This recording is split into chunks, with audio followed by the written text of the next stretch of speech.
So, let's recap. Almost a year.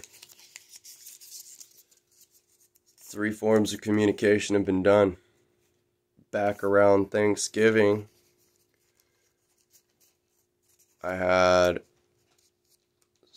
my girlfriend's mom and dad, we'll just call them mom and dad,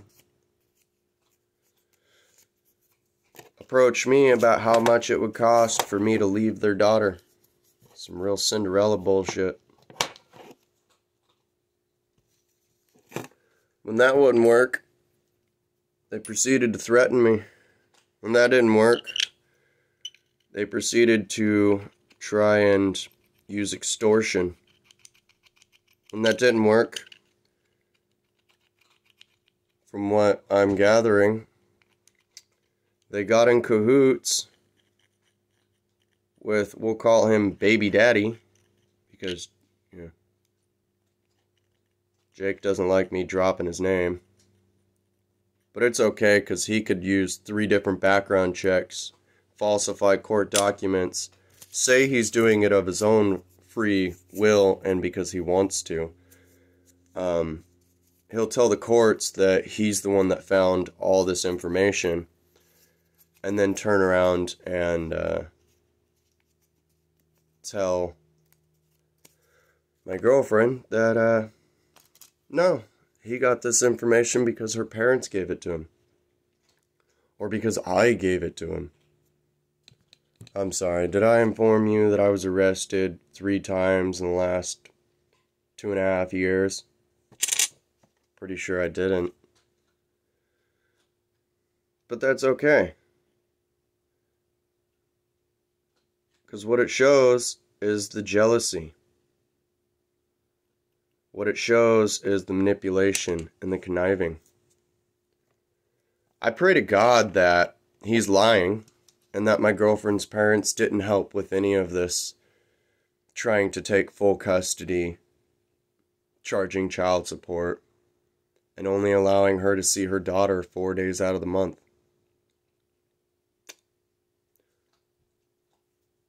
Now, the reason for that is, well, he says that, just look at my videos. Look at how many times I've dealt with the police. One place that I worked at, I had to call the police for trespassers. I don't understand why you'd work there then. It's my job to make sure nobody's coming on the property and stealing stuff. I'm supposed to call the police. It's like the one thing I'm allowed to do.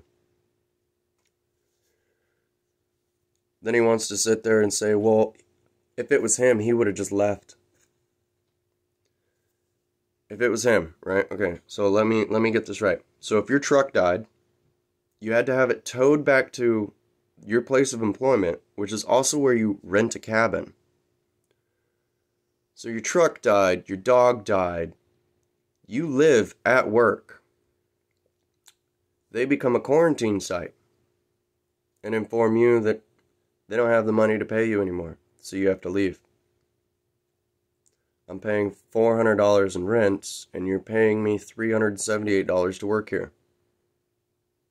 Okay. Now, when I inform them that if they're not going to pay me my last check, how do they expect me to pack up and leave? We agreed. Wait until the 1st, when I get my check, and then I would leave. That would give me roughly 2 weeks to find somewhere to have my truck towed. And it would give me 2 weeks to find somewhere to live during a pandemic. And seeing as how the courts were not evicting people during a pandemic, there is no eviction.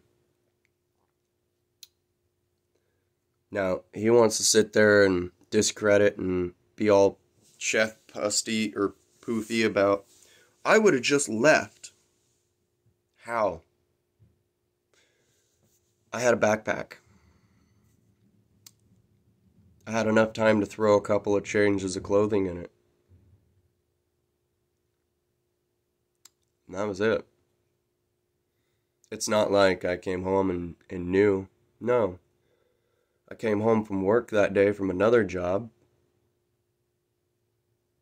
and about 4 hours later,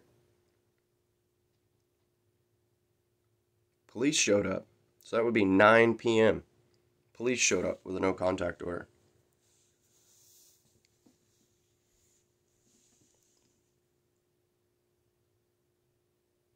A week and a half before the first. Interesting. And I didn't stay. Legally, I wasn't allowed to. Otherwise, yeah, I would have wrote it out. Why? Um, because it's unlawful. And if a Christian church camp is going to evict somebody who's paying rent,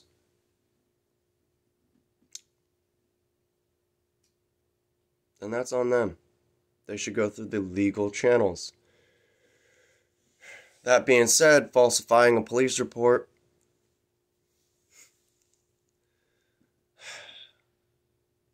well,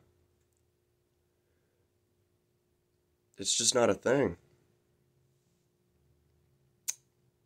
So, if you want to use the obstacles life has thrown at me, then I've already done the math. It's roughly 30-something kids.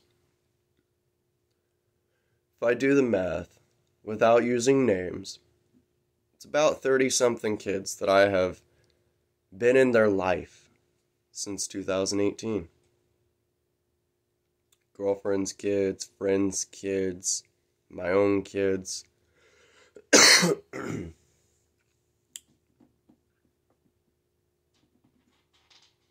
But you don't get to discredit that.